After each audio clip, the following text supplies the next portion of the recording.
Staying with football, the new ZIFA leadership that was elected into office this past Saturday has promised transparency in their operations. And Magwizi was elected president, with Loveness Mukura and Kenny Ndebele coming in as the two vice presidents. The new ZIFA board was also ushered in, and Magwizi promised an inclusive approach to the turnaround of the local game.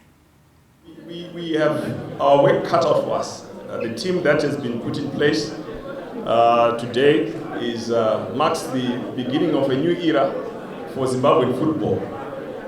There's a number of challenges we've had as a country over the years. I believe we are more than 20 years behind in terms of where we should be. When you speak about football, we are 20 years behind.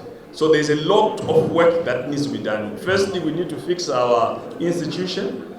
There's a lot of work that we need to do to come up with best practices of how to make sure that ZIFA is an efficient institution that will deliver for the fans, deliver for the players, deliver for the coaches. It's very important so that it measures up to the best there is in the world. Very important. We also need to make sure that we rebuild trust and have partners. There's banks that have already come forward that would want to work with us. EcoBank has expressed interest to work closely with us.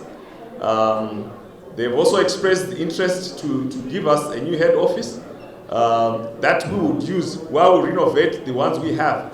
But of course, that will take place in due course. It's not something that will happen overnight. So partners are very critical in the growth of football. So Magwizi also expressing optimism that the Warriors might play their home World Cup qualifiers on home soil, with infrastructure a top priority for the leadership. We're also looking at issues to do with the infrastructure. Right now, most of our games are being played outside of Zimbabwe. And we are keen to bring back our national team to play back here in Zimbabwe as soon as possible. So we're looking for help from the corporate sector to help us to achieve this. Now, I know there's a lot of things that we need to look at, and I don't want to labor you. I am grateful, I'm delighted. There's a lot of things that the colleagues from FIFA and CAF will guide us on.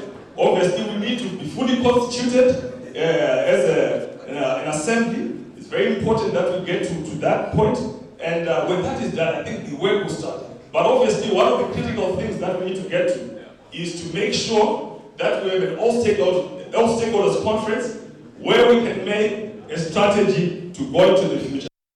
I think, it's good to hear that some of the objectives are being laid out there by the new ZIFA president, Magwizi. We were talking about the Warriors having to host Bafana in October. Hopefully, I don't know if that's going to be enough time for this new ZIFA board to make sure that we're playing back at home. I think it's about 9-10 months. I know there's been work that has started at the National Sports Stadium in terms of some of the bucket sets, and I know there are also plans coming in regards to Rufaro. So it'll be interesting to see how Magwizi and that incoming ZIFA board will be able to expedite that. Because I think if you go back, there's been a lot of lip service, Howard, around infrastructure. It's probably the lowest hanging fruit when it comes to our football. I think that's the easiest way to sort of please Zimbabwean football fans right now, to promise that you're going to bring the Warriors back home. But in terms of delivering, we've been disappointed time and time again. I think we've had so many timelines being put out, but in terms of the practicality, every now and then we hear, oh no, we're going to have to go play in Uganda. I mean, South Africa now has basically become our second home. And you look at that World Cup qualifying campaign, it is very likely that if we don't get that stadium situation sorted out, we could be hosting Bafana in their own backyard. Yeah. So I think now this might be beyond them, because ZIFA don't really own any infrastructure.